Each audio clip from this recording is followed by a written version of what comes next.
Hey, good morning. Yes, it is. It's Tuesday, May 7th. We got our coffee this morning and ready to go, right? Dog's got to settle down who've been kind of a pain in the backside. Girls, both of you. All right, so I thought what we talk about today is kind of the do-overs and how some customers, if you're not strict enough on your policies, that they'll have you working on the machine all summer for free if they can. And the other is, I want to touch base. I think Work and Play, you had said that you gave up on the mobile for now and went to work somewhere else. I want to talk a little bit about that. And Peter, when you're talking about how computers have made it harder, it depends on whether, well, so stay tuned, guys.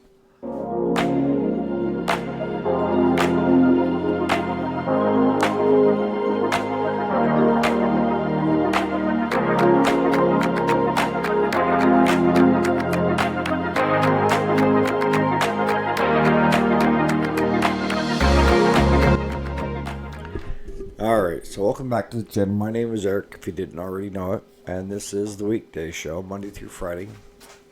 Available on podcast or video. So today I thought we'd talk about the do-overs. And most of you that are professionals, whether you're a professional auto mechanic, small engine mechanic, the computer guy, you name it. Here's a normal thing that happens. Now, their unit could be a POS, a piece of crap. And they're asking you to do X, Y, and Z just to get it running or working properly. You may have gone in and done everything perfectly, but for some reason, a lot of those customers seem to believe that once you lay your hand on their equipment, whether it be a computer, car, rider, weed trimmer, that anything that goes wrong from that day forward has got to be something you did. Because they haven't changed anything. The only thing that's been changed is you put your hands on it. Now, it could be coming in as a non-runner or a locked up computer.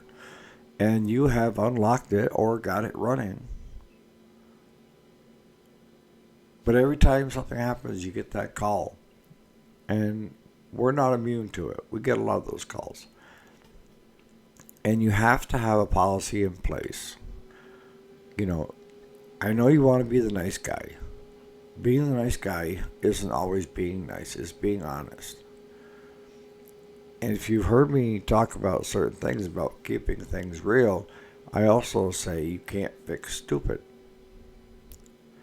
Now, you have no control over how that customer is going to use that piece of equipment or that vehicle or that computer once they leave the shop.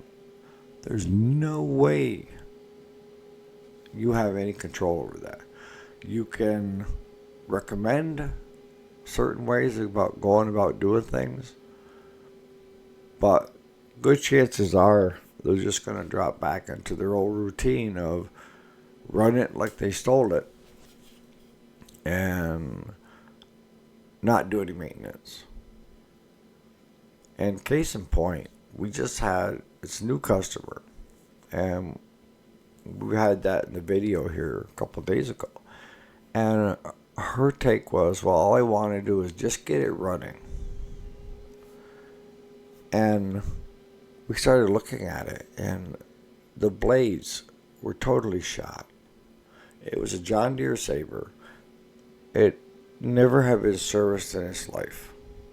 Never had a new set of blades on it. And I'd say that the unit was maybe 5 years old. So I went ahead and I decided, because I'm the commander-in-chief, we're not letting this leave without doing a service on it and getting a new set of blades on it and finding anything that we could find and getting it fixed. So we did that. And replaced the blades, new oil filter, new fuel filter, new plugs, new air filter. You should have seen that air filter. I don't even know how that engine could even draw air in. It was so plugged. But we get it all done, and she gets called, asks how much the bill is, and we tell her, and she's like, "Well, what the heck did you do to it?" So we have a sheet that says everything is done on it, and when I invoice a customer, it has all the parts listed, the prices of the parts, and then the labor listed, and if we did a pickup or drop off, that's going to be listed below that, and then it does the sales tax automatically, and blah, blah, blah. There's your bill. She gets it back, and that was on Friday. On Sunday, she called and said she went to try to mow the yard, and now it doesn't sound like it's mowing anymore. The blades aren't turning because she can't hear that noise down there, and the grass isn't getting cut. So we're going to run out today and throw the belt back on, see what's going on with that. Now, let me tell you something. This customer could have had a problem with that belt coming off for the last 2 years. And maybe had the neighbor kid put it back on. Put it back on and not through the correct belt guides. I know Claude does a visual all the way around the belts to make sure that the belts aren't wore or chipped or cracked or chunks missing. But unless someone is specifically saying something about an issue with the belt falling off, good chances are he's probably not going to go into detail every time and try to find out how the deck belt runs. He's going to assume that it's the way it should be. But she did take it out and try it. In and out, in and out. It's a manual PTO. Because what we find on the manual PTO ones are when you go into engage and disengage, if it comes out of one of the belt guides, because when you disengage, what you're doing is you're loosening the idler pulley that comes in and tightens the belt, right? So if you don't have the belt guides in place, the belt's going to just fall out. And I have seen where people have taken, I don't know, like a big crescent or a pipe wrench and bent those belt guides right up out of the way. If you're not sure what I'm talking about when I say belt guides, they're usually like an L shape, and they sit close to the pulley so that the belt can't fall in between the guide and the pulley. That's all it does. It allows it to loosen up, but it keeps it in that location. So when you go to engage it again, it's already ready to be grabbed, but it just, as the belt tightens when you're engaging, it's back in place. Not so much when you have electric PTOs, because those are hook direct, and the minute you engage your PTO, what you're doing is you're basically, it's on off with an electric magnetic unit, and when you click on, the magnets come together and they grab a hold of that drive pulley and start spinning it. And when you click off, the magnets release, and it allows the top part to free spin, but not the bottom, so that the blades aren't always turning. So we're going to take a run out and just throw the belt back on and see if the belt guides are even there. And we explain that, when we do work, we guarantee the work that we do. But if we didn't do any work in that area, then we're going to have to bill. And you hate to do that, And if you had a machine that's less than a week out and it's having problems, I feel that we need to eat a little bit of it too, because, well, why didn't we catch it? But the problem again is we have no control over, after we drop that unit off, of what that customer is doing with it. I mean, this is the same customer that sent a push mower that they had the neighbor's kid do a service on, and he cross-threaded the spark plug into the hole, and the blade was up on upside down. Folks, if you're trying to save money, hiring the neighbor kid or a family member or a friend of a friend usually is not the way to do it. Most often, it's cheaper to have a service, a repair shop, do the complete service on it, and then you can go to bed at night knowing that somebody that does it every day has had a good look at it and it's in and out. Now, most of my new customers will tell me, do what it needs to do, and if it's going to run very much, give me a call, And I explain to them, look, I treat that machine like my own, and I won't put $1 more into your machine that I wouldn't put into my own. So, because some shops in the past have burned customers. And I think I referenced one here a couple of videos back of where one of our customers had a side-by-side, not side-by-side, but he had a Yamaha four-wheeler. And the battery kept having issues where he was jump-starting it. And for whatever reason, he didn't stop at our shop because we done all his lawn and garden stuff. He probably didn't think that we worked on four-wheelers, come to think of it. I think that was but he ended up taking it back to the dealership that he bought it brand new from. And almost $800 later, they told him that the battery was bad. Now, I'm not sure what goes on in your shop, but in my shop, we check the battery first. We make sure it'll take a charge and hold a charge. And then we check the charging system. That's second. Tell me how $800 in labor that a shop has to do to find out that it's just the battery. That says a lot about how the shop is being run. And a lot of times, if you're running a shop like that, you either have a buttload of customers, new customers, because your old ones aren't going to come back, because you burn them.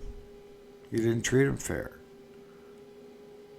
I'm telling you that you need to treat everybody fairly, the way you'd want to be treated. If Dick would have brought that to us, first thing we would have done is taken the battery out and put a charge on it and let it sit for a day or two and then check to see if it was still holding the charge. Then we would put it back into the unit. Make sure the charging system was putting out 14, and voila. Those two steps would have told me if that battery was any good or not.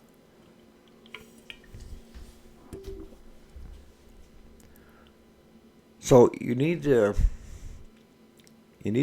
tread lightly, but you need to also have a firm policy at your shop that if it comes back with something else unrelated to what you have itemized on your list, there's going to be another fee. And they may kick your feet, stomping, well, you just had my mower and you should have caught this. And again, if it's something that Claude has done and I've taken the mower out and the belt falls off, it's on us. But I can't control what goes on once it leaves the shop. I can only hope that the customer is going to run it correctly.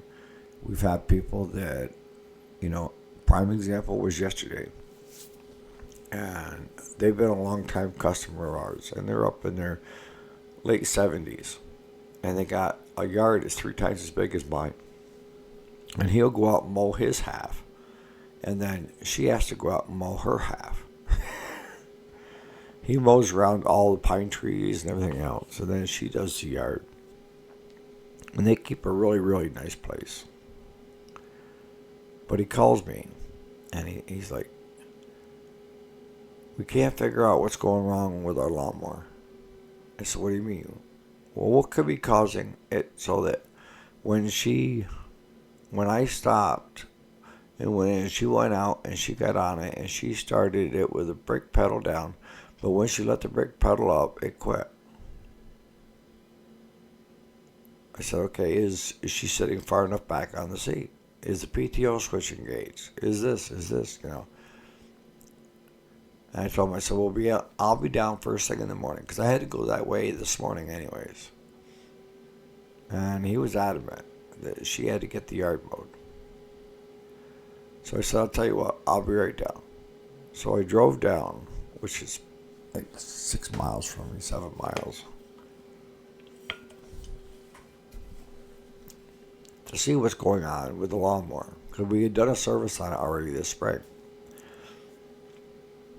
And they're starting to get a little absent-minded, where they're forgetful.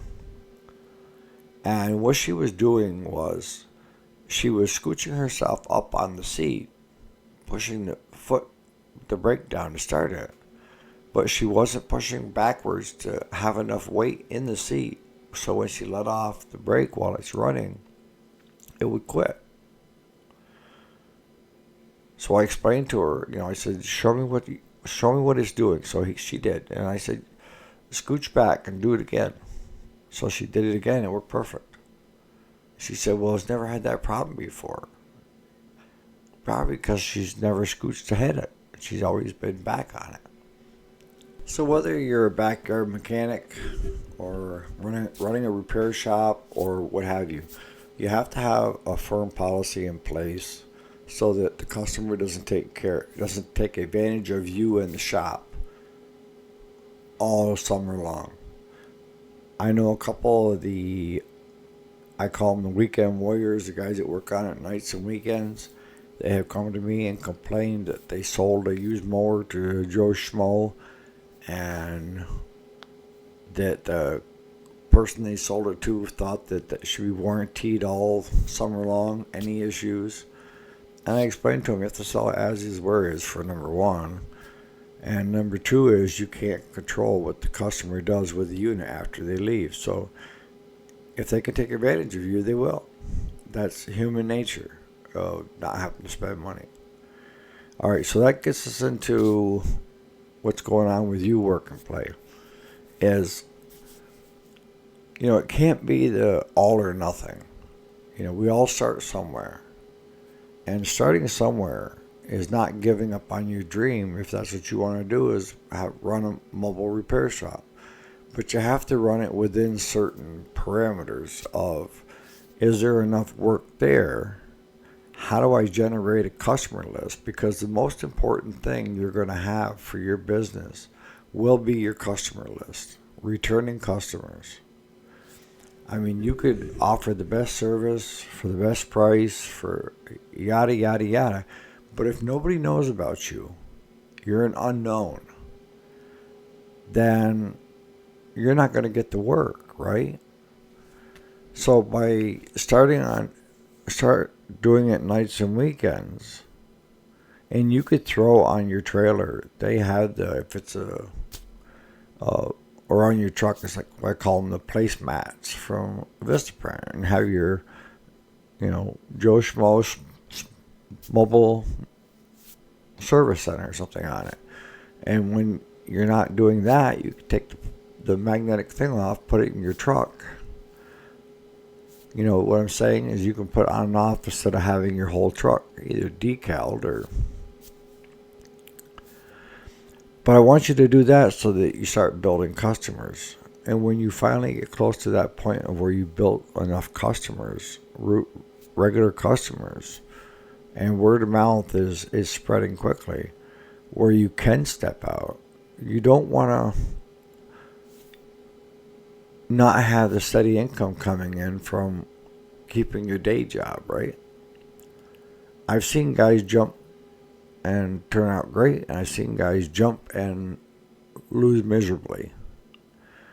Because the biggest thing about running something like that is you have to be self-motivated.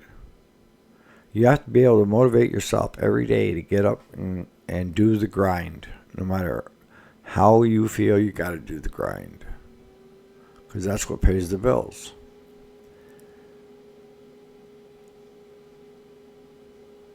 I wouldn't give up on, like you said, you've gone to work for somebody else. Okay.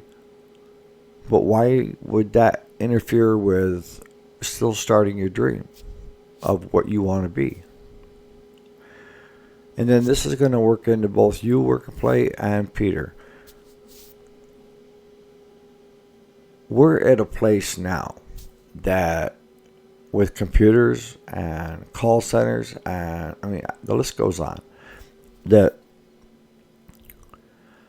what I found in business was I figured out where my strengths were and my weaknesses were. That's the key. It's always the key. You may be the best mechanic out there, but you lack customer service and dealing with customers. So what's the way around it? Well, you can either hire somebody on to handle your books, have your wife, girlfriend, or boyfriend handle the books and deal with customers, or you can hire somebody with a 1099 that's not an employee that just handles that part of it, the billing, answering calls. See, you can set it up now. You can get a 1-800 number and have it go to a call center, and you pay them based on the number of calls that they field. And you can set it up so that Monday through Friday from 8 in the morning till 3 in the afternoon, that call center will handle any calls that come in from customers wanting to get set up to have their units done. And they can do everything from the planning to the, figuring out when they're going to have you show up. They can do all that. So all you have to do is just be a mechanic. But remember that everything you don't want to do is going to cost you money. So you either got to spend the time doing it or pay somebody else to do it. And as far as billing and stuff these days, if you don't need to go out and get a credit card processing unit, you can get PayPal, and PayPal accepts most of the major cards. Bureau is out there. Facebook payments are there. There's so many ways that you can get paid and send invoices back and forth. But again, it's something that you're going to have to take the time to learn or hire somebody else to do the billing for you. All I can tell you, Work and Play, is have no regrets. If you don't try it, then you're going to fail because you haven't tried it yet.